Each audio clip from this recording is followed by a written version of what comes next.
Ucapan perasmian Presiden UMNO Datuk Seri Dr. Ahmad Zahid Hamidi menjadi tumpuan hari ketiga Perhimpunan Agung UMNO 2019 yang sedang berlangsung di PWTC. Politik ketahanan dan berimbang menjadi teras UMNO dalam modernisasi parti berkenaan bagi terus memertabatkan UMNO dan perjuangan rakyat. Untuk perkembangan terkini di PWTC dan juga analisis serta bersama dengan tetamunya, kita terus sahaja bersama dengan editor Astro Awani, Ehsan Yahya. Ehsan, silakan dengan perkembangan dan juga sikit sebanyak analisis dari PWTC. Terima kasih Zul. Pastinya dari Shah Alam kita singgah sebentar di PWTC sebelum kita menjengah pula apa yang berlaku di Melaka. Tapi untuk Perhimpunan Agung UMNO 2019 pastinya banyak perkara dan juga cerita yang saya nak kongsikan dengan anda. Pastinya tumpuan pagi tadi adalah ucapan Presiden Parti Datuk Seri Dr. Ahmad Zahid Hamidi, dan ketika ini saya nak bersama dengan wajah muda, wajah belia dan juga wajah orang muda yang membawa legasi dan juga perkara penting UMNO untuk generasi yang akan datang. Dan bersama-sama saya adalah Datuk On Hafiz Ghazi. Ini merupakan cicit kepada Allahyarham Datuk On Jaafar. Tapi Datuk, untuk kita melihat kepada aspirasi rakyat, Datuk selaku belia dan juga orang muda, apa perjuangan dan juga harapan yang Datuk perlu bawa bersama dengan rakan-rakan dalam UMNO? Pertama-tamanya saya bersyukur sebab pada hari ini perjalanan persidangan kita berjalan dengan lancar. Tak ada kursi terbang, tak ada kepala pecah dan sebagainya. Walaupun kita dibanjiri dengan hampir 3,000 perwakilan. So itu satu perkara yang amat-amat kita syukuri. Dan dalam suasana politik hari ini, mood dan suasana di dalam Dewan UMNO ini sangat ceria.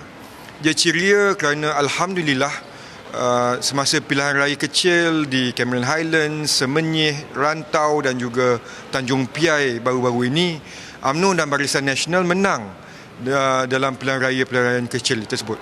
Namun kita sedarlah insaf bahawa kemenangan di peperangan kecil-kecil ini tidak bermaksud kita boleh menang semasa pilihan raya umum. Kita ambil contoh sebelum ni di Sungai Besar, sebelum pilihan raya umum, di Sungai Besar, juga di Kuala Kangsar, dan termasuk juga semasa pilihan raya kecil, pilihan raya negeri di Sarawak. Kita menang. Tapi akhirnya pilihan raya umum 14, kita kalah. Rakyat tolak UMNO dan Barisan Nasional. Itu satu pengajaran yang sangat-sangat penting untuk kita pelajari. Itu satu. Tetapi lebih daripada itu, kita juga sedarlah insaf bahawa banyak lagi perkara yang perlu kita perbaiki. Ya? Walaupun dari segi muafakat nasionalnya sangat baik dari segi strategi untuk menang pilihan raya kecil, adakah itu mencukupi? Itu satu soalan yang perlu dijawab oleh kita. Dan kita hanya boleh mendapat jawapan tersebut kalau kita benar-benar ikhlas bertanya kepada rakyat. Nak tanya kepada perwakilan yang 3,000, yang 3 juta ahli UMNO tidak mencukupi. Sebab hari ini kita ada 15 juta pengundi yang boleh mendapat maklumat di hujung jari. Mereka lebih berani, lebih mengambil risiko, lebih bijak dan sebagainya. Jadi kita tidak boleh mensia-siakan apa yang mereka fikirkan. Dan bagi saya, perkara yang dibincangkan di peringkat akar umbi, waimah di dalam UMNO sendiri, di kedai-kedai kopi maupun di peringkat rakyat, ialah mereka dahagakan kepimpinan yang berintegriti, yang bermoral, yang mempunyai wawasan, yang mempunyai hala tuju yang jelas untuk membawa negara ini ke satu tahap yang lebih membanggakan daripada sekarang. Jadi UMNO perlu peka. Kita mendengar apa yang disebut oleh rakyat. Mereka tidak adil untuk rakyat kalau mereka terpaksa pilih between the lesser of two evils.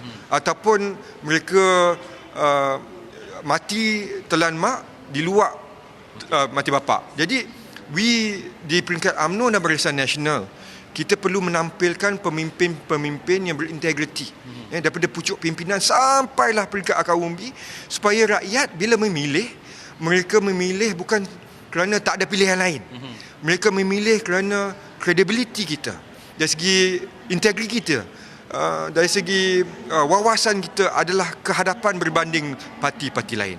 Dan juga membawa kelangsungan ini, perkara utama transformasi yang dibuat itu bukan saja kita mendengar apa yang ada di dalam Dewan. Setiap tahun kita tahu apa yang berlaku pada perhimpunan. Tapi selepas itu bagaimana?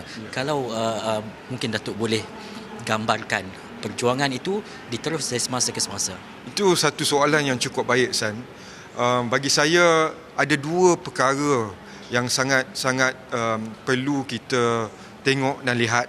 Pertamanya ialah tentang ucapan-ucapan yang selalu mengatakan bahawa pemimpin-pemimpin perlu digelap, anak-anak muda perlu ke depan dan sebagainya. Bagi saya, kenyataan retorik ini kena berhenti. Boleh bercakap, tetapi perlu ada tindakan yang jelas untuk mengetengahkan pemimpin-pemimpin muda yang berbakat. Bukan sekadar bercakap tetapi tidak ada pelan tindakan. Berapa anak muda yang kita nak latih? Apa kursus yang perlu mereka jalani? Siapa mentor mereka? Apa perinciannya? Apa tindakan kita selanjutnya selepas ini? Jangan kita bercakap di dalam Dewan tetapi lepas tu habis begitu saja. Itu satu. Keduanya, saya lihat dari segi transformasi untuk rakyat menerima kita kembali adalah untuk memastikan politik wang ataupun rasuah dalam UMNO itu diberhentikan. Dan kerana rasuah ataupun politik wang ini adalah satu kanser dan barah yang akhirnya menjatuhkan parti kita. Kita tak boleh menonjolkan pemimpin di peringkat UMNO ini kerana mereka banyak duit. Mereka yang ke depan, pemimpin-pemimpin yang kita ketengahkan mesti mempunyai kaliber, mempunyai integriti dan sebagainya. Itu bagi saya. Itu penerangan Datuk cukup jelas. Dua perkara akhir tadi memberi satu gambaran transformasi itu perlu berlaku dengan cepat dan juga serentak, bukan sahaja di peringkat pemuda tetapi di seluruh kawasan dan juga UMNO secara keseluruhannya. Ini PWTC, selepas ini mungkin laporan dan juga berita apa yang berlaku di Melaka. Saya Ihsan Yahya, sekian dulu untuk Perhimpunan Agung UMNO 2019. Terima kasih Ehsan yang segak bergaya di PWTC. Benar kata Ehsan, dari PWTC kita akan melihat bagaimanakah suhu kehangatan Kongres AMK ataupun di PKR di Melaka. Itu perincian akan kami bawakan sebentar lagi bersama dengan Haji Nazri.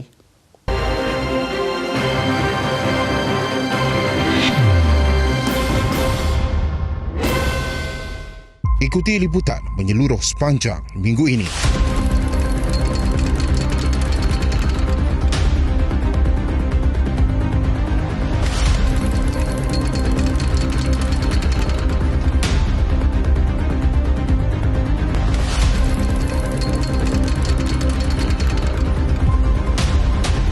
Secara langsung liputan berita dan analisis semasa di saluran 501 dan astroawani.com.